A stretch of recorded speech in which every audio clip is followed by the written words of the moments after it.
I was going to reflect on the discussion about culturally bound syndromes.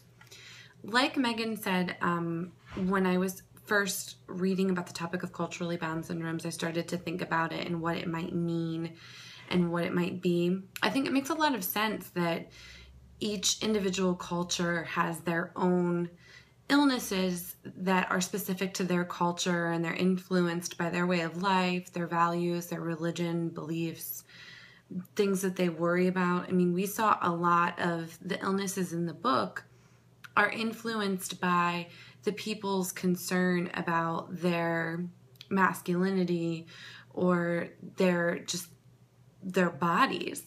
And I think that that's just, it kind of makes sense that different people around the world worry about different things, and so that might influence an illness they have, or even change the way a certain illness that is kind of a universal concept exhibits itself in that person.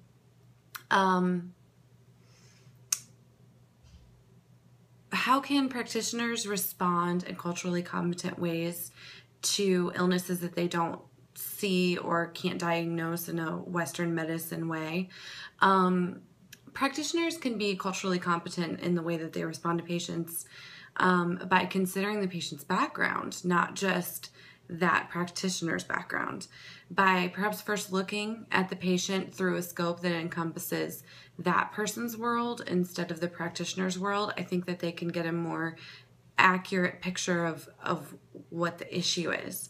I remember when my cousin Sean, he was adopted from China, and he started going to school. He was struggling in a lot of ways. It seemed like he was struggling behaviorally. He was struggling in school. He was struggling socially. And right away, a lot of people started labeling him autistic.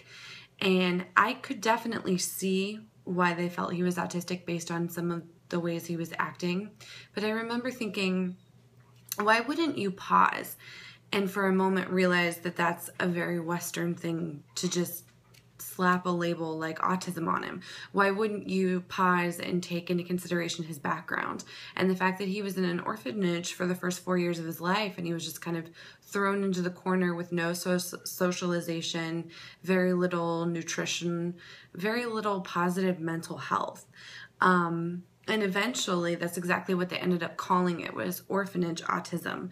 So they took his background and the culture that he was coming from into consideration a little bit when they finally diagnosed him, and they said that it's probably likely that he will grow out of the things that he is dealing with now, but they are influenced by his experience in the orphanage.